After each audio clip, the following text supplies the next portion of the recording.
Assalamualaikum warahmatullahi wabarakatuh. Alhamdulillah. Alhamdulillahirabbil alamin. Kita bisa melanjutkan kajian kitab takrib kita kali ini akan membahas tentang fardunya wudu. Faslun.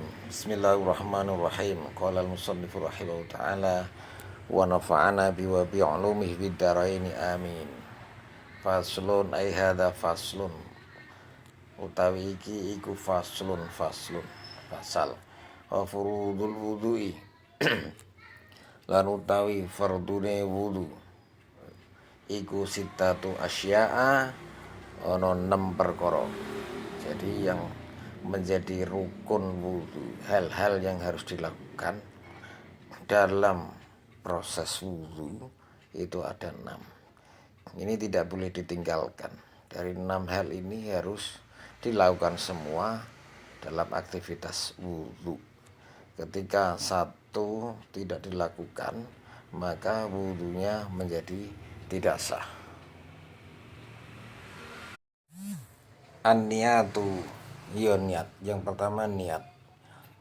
Inda ghuslil wajhi, ketika membasuh muka. Jadi niat itu adalah satu maksud yang dilakukan bersamaan dengan perbuatan yang dilakukan di awal kali melakukan perbuatan. Nah, niat ini tempatnya di dalam hati. Adapun pelafatannya itu sebagai terjemah apa yang di dalam hati, karena niat itu bagian dari amaliyah qalbiyah. Nah, niat wudu ini harus diniatkan sebagai wudu untuk menghilangkan hadas kecil. Yang kedua, wa ghuslul wajhi, dan membasuh muka. Membasuh muka ini bagian fardunya wudu yang kedua. Wajah yang harus dibasuh ini mulai atas, mulai tempat tumbuhnya rambut sampai kepada tulang dagu, rahang dan dagu bawah ini. Adapun ketika menyamping itu diantara telinga kanan dan telinga kiri. Wa ghuslul yadaini, lan basuh kedua tangan ilal mirfaqaini, tumeka sikut loro. Jadi rukun atau fardunya wudu yang ketiga yaitu membasuh kedua tangan ilal mirfaqain. Ila ini kalau diartikan sebagai dengan arti sampai, maka hanya sebatas sampai batas siku. Tapi madhab Syafi'i memilih mengartikan ila itu dengan huruf ma. Bedanya, kalau ila itu hanya sampai batas siku, tapi kalau ma'a itu berarti siku tangan itu harus dibasuh. Terus bagaimana ketika orang yang tidak memiliki tangan? Ini bisa kita lihat, kalau tangannya ini putus tetapi yang di bawah siku itu masih, maka masih wajib dibasuh. Adapun kalau sampai di atas siku, makanya disunahkan membasuh di ujung sisa tangan tersebut. Wa masahu ba'di ra'si, lan basuh sebagian sirah.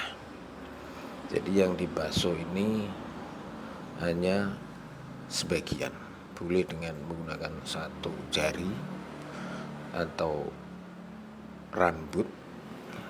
Tapi untuk rambut ini rambut yang pendek, tidak boleh panjangnya itu melewati batas kepala.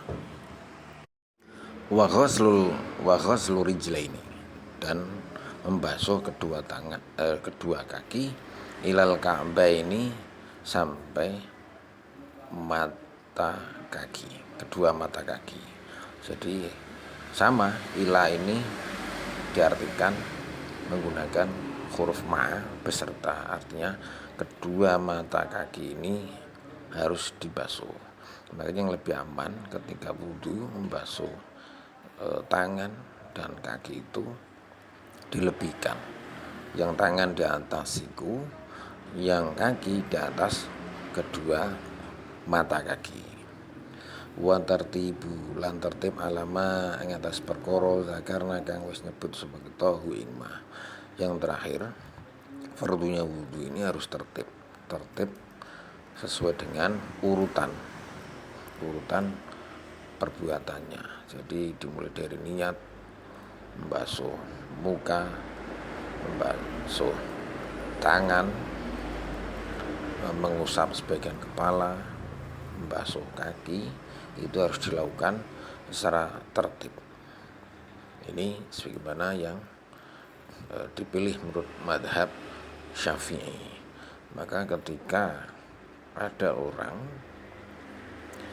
wudhunya tidak dilakukan secara tertib, menurut madhab Syafi'i tidak sah, meskipun ada sebagian madhab lain tertib itu tidak menjadi fardu, tapi dari penelusuran bahwa dalil-dalil yang paling kuat itu adalah sesuai apa yang dilakukan Rasul dan para sahabat serta tabi'in, wudhu itu harus dilakukan secara tertib. Demikian kurang lebihnya. Wassalamualaikum warahmatullahi wabarakatuh.